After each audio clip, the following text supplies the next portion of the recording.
السلام عليكم ورحمة الله وبركاته. بسم الله العظيم القدرة والشان، شديد البطش والبرهان، حافظ الدين والقرآن. بسم الله ما شاء الله كان، وما لم يشأ لم يكن، ولا حول ولا قوة إلا بالله العلي العظيم. الحمد لله رب العالمين، والعاقبة للمتقين، والصلاة والسلام على أشرف المرسلين وعلى آله وصحبه أجمعين. أما بعد، فقد قال الله تعالى في القرآن العظيم والفرقان المجيد: أعوذ بالله من الشيطان الرجيم، بسم الله الرحمن الرحيم. قل سيروا في الأرض ثم انظروا كيف كان عاقبة المكذبين.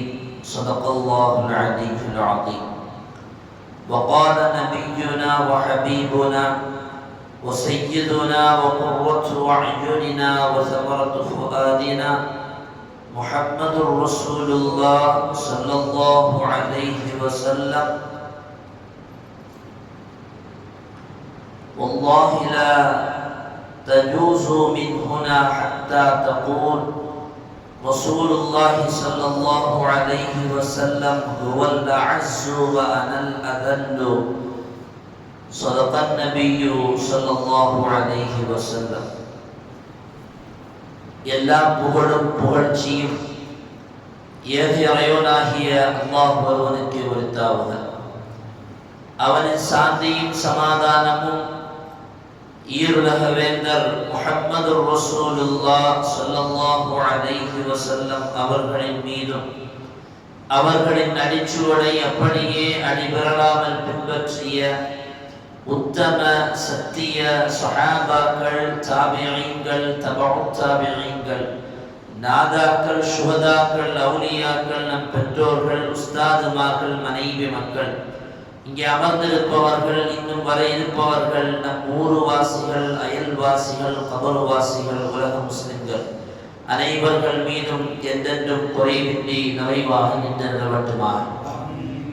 புனிதமான இந்த நாளில், அவனுக்கு பிடித்தமான இந்த இடத்தில் வல்லோன் அல்லாஹ் நம்மை ஒன்று கூட்டியதை போல, நாளை ஜன்னத்துல் ஃபிர்தௌஸ் என்னும் உயர்தரமான சுவனத்தில் கண்மணி முஹம்மது ரசூலுல்லாஹ் ஸல்லல்லாஹு அலைஹி வஸல்லம் அவர்களோடு நம்மையும் நம்மை சார்ந்த அத்துணை பேர்களையும் ஒன்று கூட்டி அருள் புரிவானாக.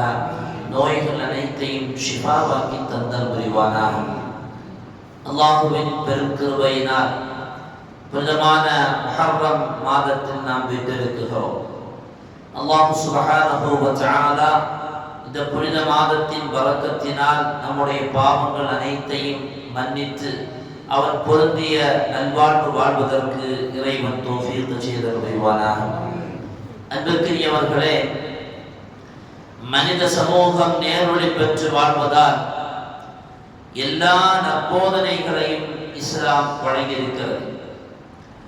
அவ்வாறு மக்கள் நேர்வழி பெற்று வாழ போதனைகள் வழங்கியது மாத்திரமல்லாமல், அந்த போதனைகளை அவ்வப்போது மக்களுக்கு எடுத்துரைக்கக்கூடிய நபிமார்களிலும் தீர்க்கதரிசிகளும் அனுப்பப்பட்டிருக்கிறார்கள்.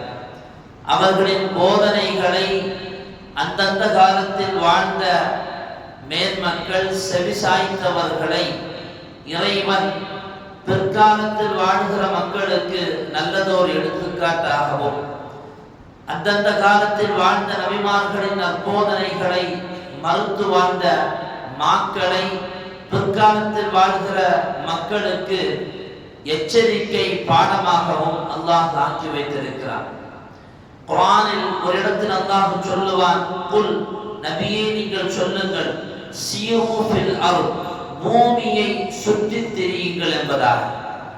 சும்மன்துரு கைஃப கான ஆகிபத்துல் முகத்திபீன், மாத்திரமல்ல, அல்லாஹ்வுடைய வேதத்தை அல்லாஹ்வுடைய வேதத்தை போதிக்க வந்த நபிமார்களை இறைவன் ஒருவன் என்கிற ஏக இறை கொள்கையை மறுத்து பொய்யுரைத்து பேசியவர்களுடைய இறுதி மொழி எவ்வாறு இருந்தது என்பதை நீங்கள் பார்க்க சொல்லுங்கள் என்று இந்த வசனத்தில் இறைவன் முன்காலத்தில் வாழ்ந்த இறை மறுப்பாளர்களையும் நபிமார்களின் நற்போதனைகளை மறுத்து வாழ்ந்த நாடோடிகளை பற்றி சிந்திப்பதற்கும் வருகிற சமூகத்திற்கு எடுத்துக்காட்டு எச்சரிக்கையாகவும் அல்லாஹ் இந்த வசனத்தில் நபியை பார்த்து சொல்லுவார்.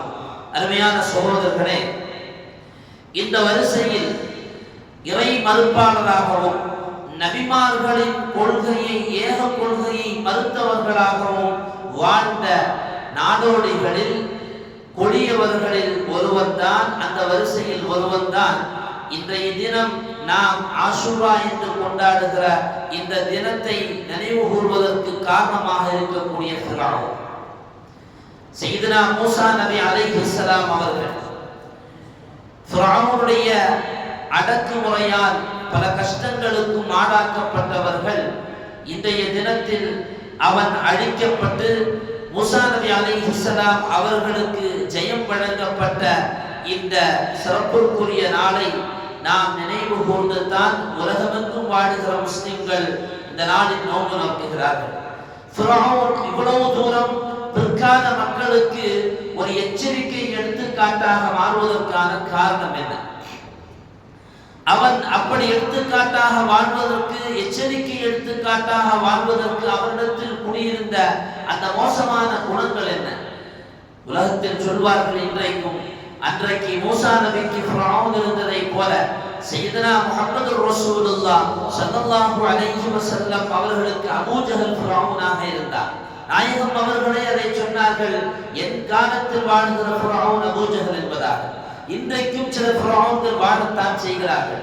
அந்த ஃபிரௌனுடைய குணம் படைத்த ஃபிரௌன்களை இன்றைக்கும் உலகத்தில் பார்க்க முடியும்.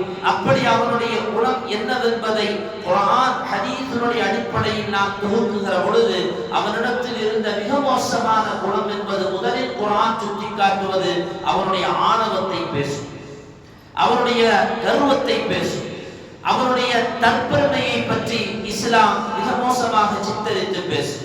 அந்த பெருமையால் தான், தற்பெருமையால் தான், ஆணவத்தால் தான், கருவத்தால் தான் அந்த ஃபிரௌன் கடலில் மூழ்கடிக்கப்பட்டான் என்கிறது இஸ்லாமிய வரலாற்று செய்தி. ஒரு கட்டத்தில் கருவத்தாலும் பெருமையாலும் தலைக்கு கனமேறி போன அந்த ஃபிரௌன் அவன் பேசிய உச்சபட்சமான வார்த்தை என்ன தெரியுமா? நான் தான் உங்களுடைய உயர்ந்த இறைவன் என்று வரையிலையும் பேச துவங்கிவிட்டான். ஒரு பெருமை, ஒரு கர்வம் ஒரு மனிதனை எவ்வளவு தூரத்திற்கு கொண்டு போய் நிறுத்துகிறது என்பது ஃபிரௌனுடைய வாழ்க்கை மிகப்பெரிய எச்சரிக்கையான பாடம். ஒருபோதும் பெருமையை அல்லாஹ் யாருக்கும் விட்டுக் கொடுக்க மாட்டான். எனவே தான் ரப்பை நாம் தொழுகிற போது முதல் வார்த்தை தக்பீரு தஹ்ரீமாவில் சொல்லுகிற அந்த வார்த்தை அல்லாஹ் அல்லாஹ் அக்பர். அவன் மிகப்பெரியவன், அவனை தவிர இந்த உலகத்தில் எதுவும் பெரிதல்ல, அவன் தான் மிகப்பெரியவன், அவனுக்கு கீழான் தான் அத்துணையும் என்கிற உயர்ந்த வார்த்தையை அல்லாஹ் மனிதனுக்கு கொடுத்திருக்கிற ஐவேளை தொழுகையின் உயர்ந்த வார்த்தையாகவும் அல்லாஹ் பதிவு செய்திருக்கிறார். உலகத்தில் பெருமையை அல்லாஹ் யாருக்கும் விட்டுக் கொடுக்க மாட்டார். அது அவனுக்கானது, அவனுக்காக வேண்டி மாத்திரமானது, அவன் மாத்திரமே அதற்கு தகுதியானது. எபெருமான் ஸல்லல்லாஹு அலைஹி வஸல்லம் அவர்கள் சொல்லுவார்கள், அல் கிப்ரியா உரிதாயி. அல்லாஹ் சொல்லுகிறானா, அல் கிப்ரியா உரிதாயி, பெருமை என்பது என்னுடைய மேலாடை. வல் அஸமத்து இஸாரி, கண்ணியம் என்பது என்னுடைய கீழாடை.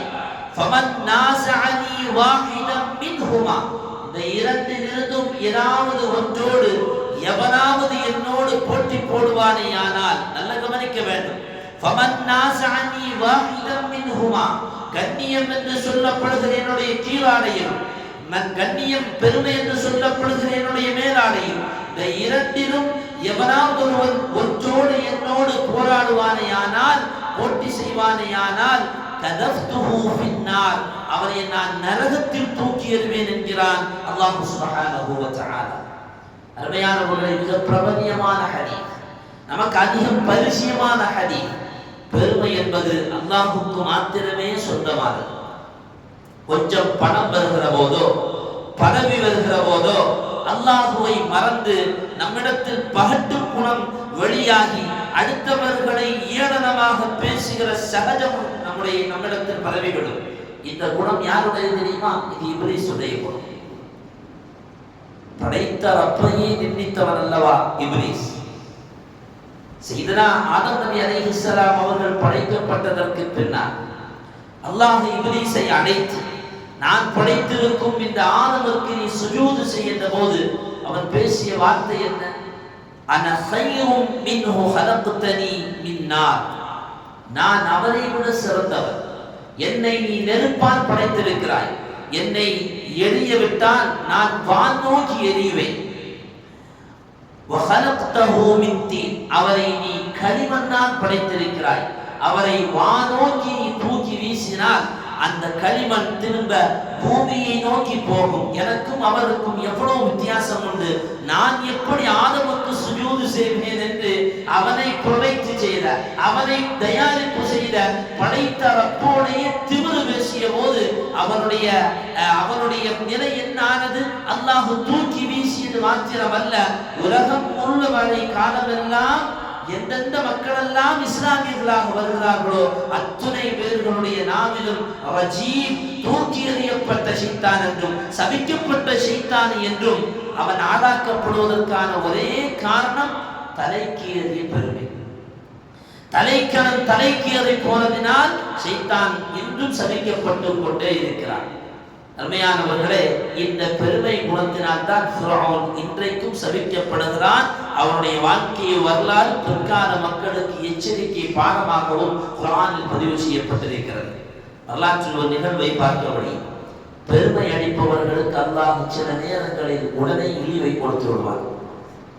சையதுனா முஹம்மது ரசூலுல்லாஹி ஸல்லல்லாஹு அலைஹி வஸல்லம் மதீனாவுக்கு வர்றதுக்கு முன்னால அப்துல்லாஹ் இப்னு உபை இப்னு சலூல் என்ற ஒரு முனாஃபிக், இவன் மதீனாவுடைய மக்கள் இவரை மன்னராக தேர்ந்தெடுப்பதற்கான எல்லா ஏற்பாடுகளையும் செய்து முடித்து இவனுக்கு ஒரு தங்க கிரீடமும் தயாராகி கொண்டிருந்தது.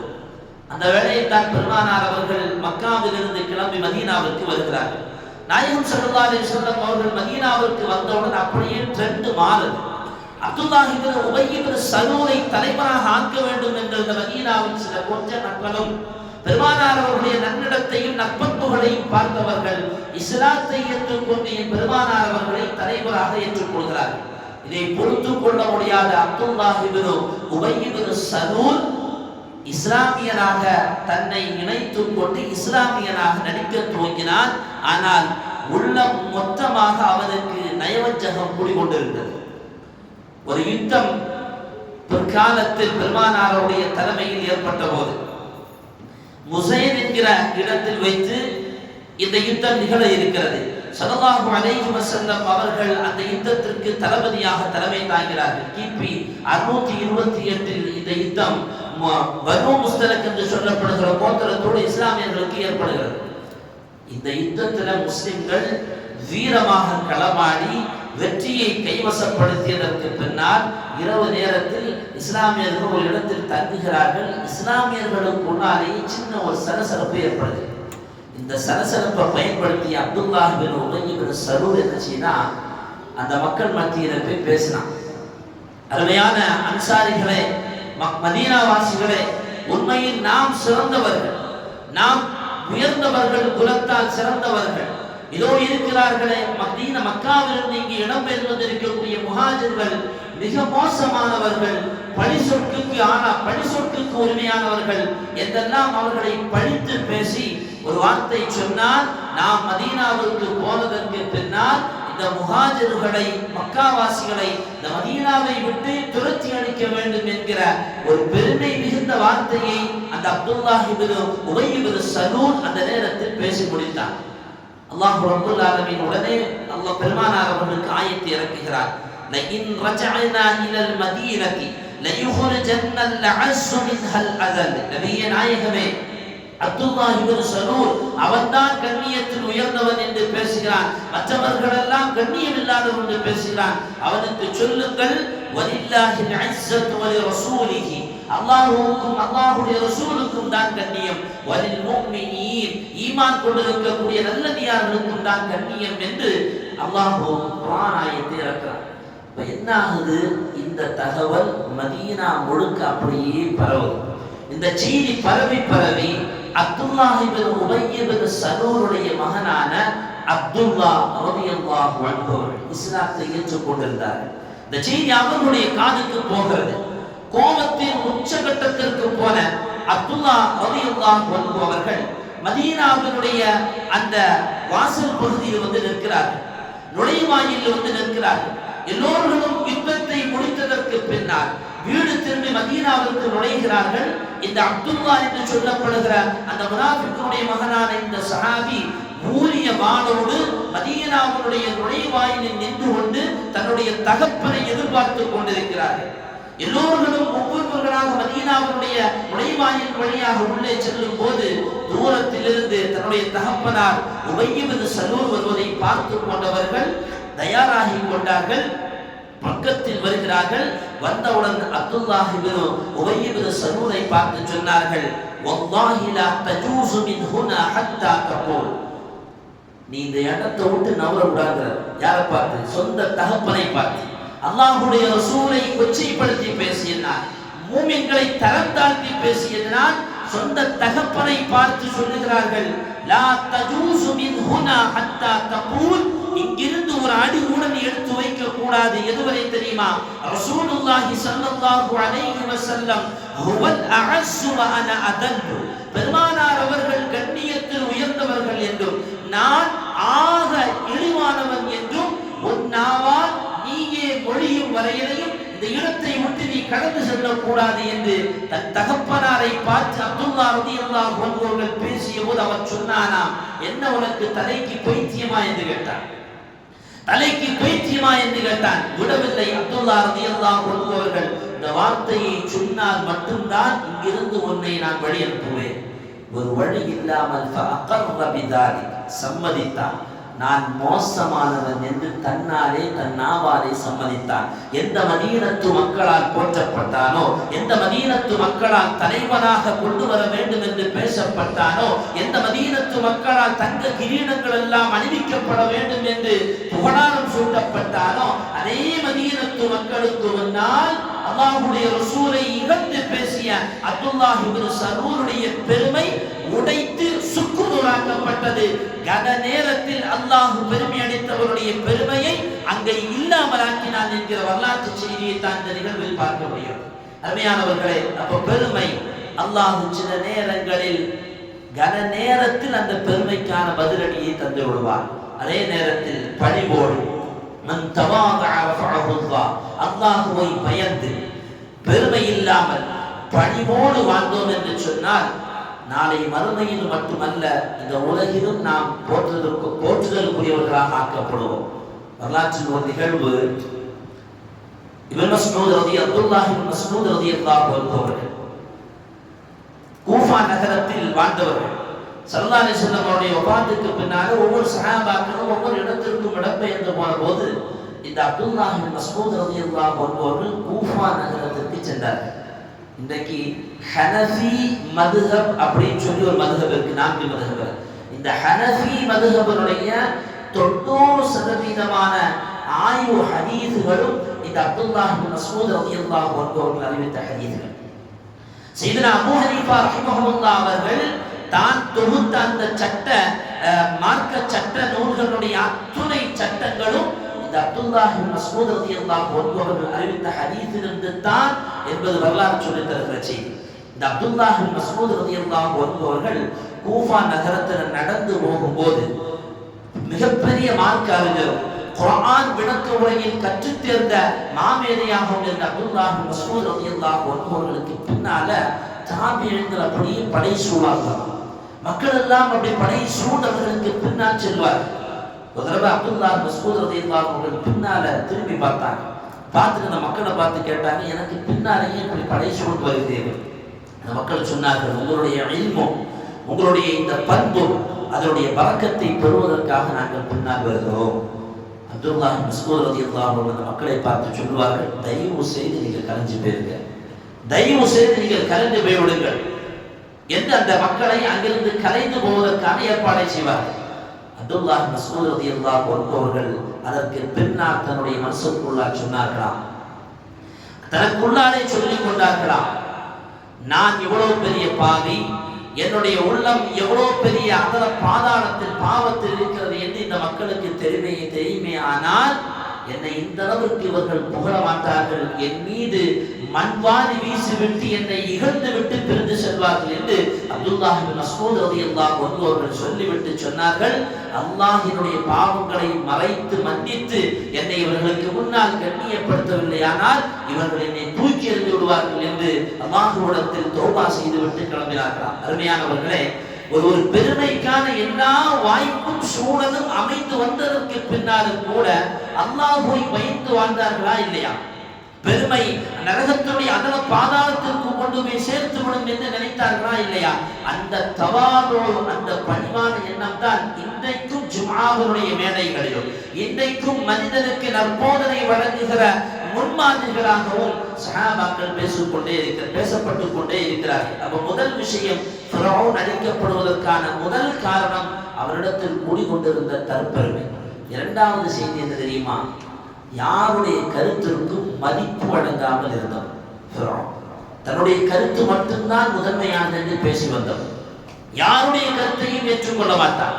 அவருடைய கருத்திற்கு முரணாக யாராவது கருத்து சொல்வார்கள், ஆனால் அவருடைய கதையை முடிப்பதற்கும் தயங்க மாட்டார். மூசா நபி அலைஹிஸ்ஸலாம் அவர்கள் மிஸ்ர் தேசத்தில் வந்ததுக்கு பின்னால மக்களுக்கெல்லாம் இஸ்லாமிய தாவத்தை செய்வதற்கான களப்பணிகளில் களமாட துவங்கினார்கள். அப்படி களப்பணிகள் செய்ய ஆரம்பித்த போது மூசா நபியிடத்திலிருந்து அல்லாஹ் அற்புதத்தை வெளிக்கொண்டு வர துவங்கினார்.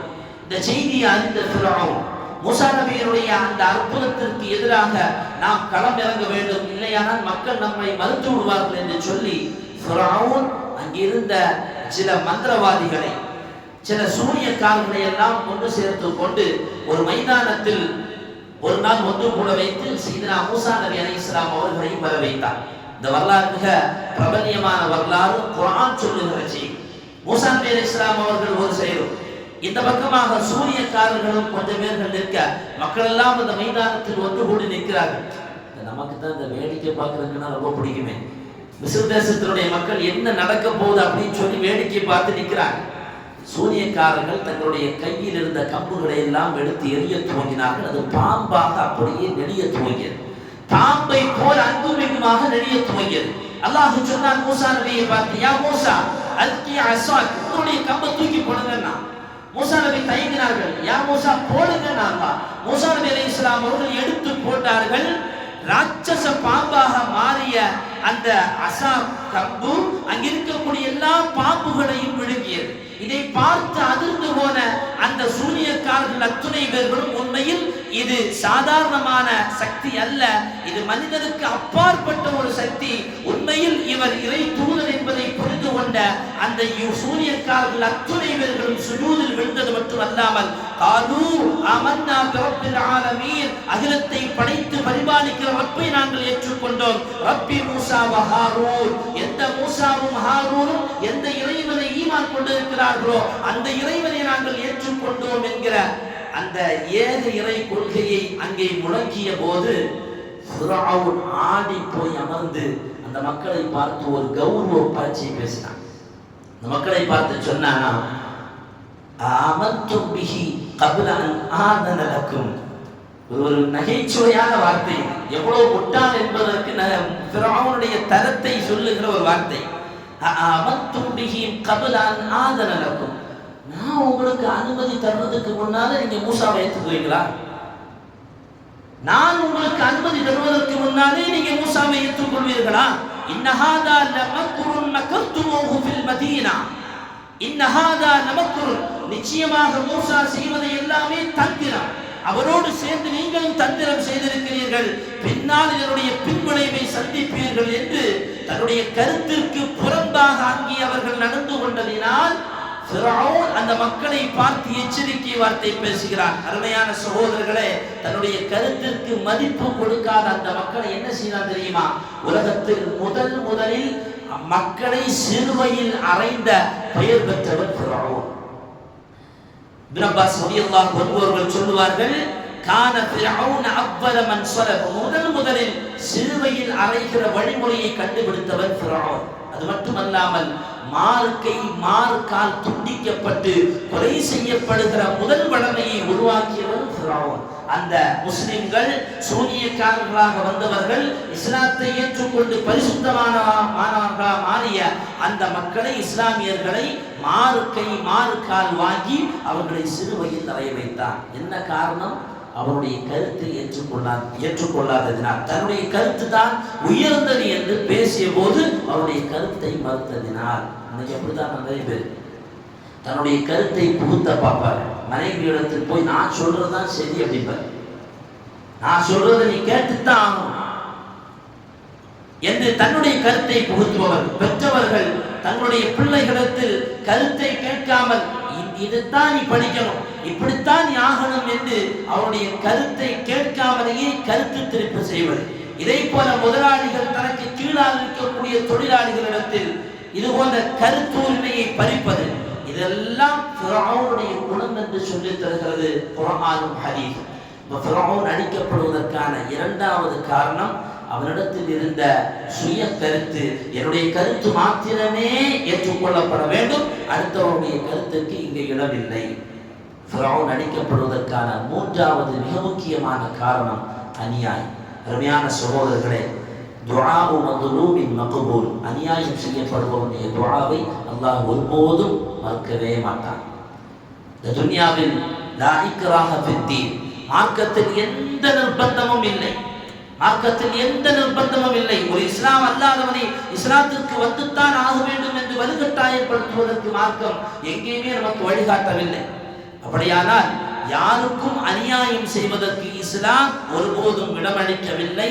ஆனால் ஃபிரௌன் பச்சிலம் குழந்தைகளை கொண்டான். எகிப்தியர்கள் தான் உயர்ந்தவர்கள் என்று சொல்லி பனூ இஸ்ரவேலர்களை தரம் தாழ்த்தி வழிநடத்தினான். அது மட்டுமல்லாமல் அவன் நினைப்பதை நடத்துவதற்காக வேண்டி சையதுனா மூசா நபி அலைஹிஸ்ஸலாம் அவர்களை கொலை செய்வதற்கு துணிந்தார். இந்த அநியாய விஷயங்களை எல்லாம் செய்வதற்கு முன்வந்த ஃபிரௌன் அவருடைய அநியாயத்தின் காரணமாகவே கடலில் மூழ்கடிக்கப்பட்டான் என்கிறது குர்ஆன் ஷரீஃப். நீண்ட வரலாறுகள் அநியாயத்தை பற்றி சொல்ல போகிறான். எனவே அருமையான சகோதரர்களை, இந்த ஆஷூராவுடைய தினத்தில் நாம் கொள்ள வேண்டிய பாடம், நமக்கான இந்த ஆஷூரா தினத்தில் இருக்கக்கூடிய பாடம், அநியாயத்தை விட்டு விலக வேண்டும், ஆணவத்தை விட்டு விலக வேண்டும், தன்னுடைய கருத்தை எல்லோரும் ஏற்றுக்கொள்ள வேண்டும் என்கிற அந்த கர்வத்தை விட்டு நாம் விலகி வாழ வேண்டும். இது அத்தனையும் ஃபிரௌன் அழிக்கப்படுவதற்கான காரணமாக குர்ஆன் ஹதீஸும் நமக்கு சொல்லி தருகிறது. எல்லாம் அல்லாஹ் சுப்ஹானஹு வ தஆலா அது போன்ற மோசமான குணங்களிலிருந்து அல்லாஹ் நம்மை பாதுகாத்து அவன் பொருந்திக் கொண்ட நல்வாழ்வு வாழ்வதற்கு அல்லாஹ் தௌஃபீக் செய்தல் புரிவானாக. அடுத்தவர்களுக்கு அநியாயம் செய்கிற குணம் எப்போதாவது நமக்கு உதயமாகுமே ஆனால் உடனே மஆதல்லாஹ், அல்லாஹ் என்னை பாதுகாத்து கொடு என்கிற அந்த உயர்ந்த துஆவோடு அதிலிருந்து மீண்டு ஈமானோடு வாழ்வதற்கு அல்லாஹ் நமக்கு சதா நேரங்களிலும் தௌஃபீக் செய்தல் புரிவானாக. وآخر دعوانا أن الحمد لله رب العالمين.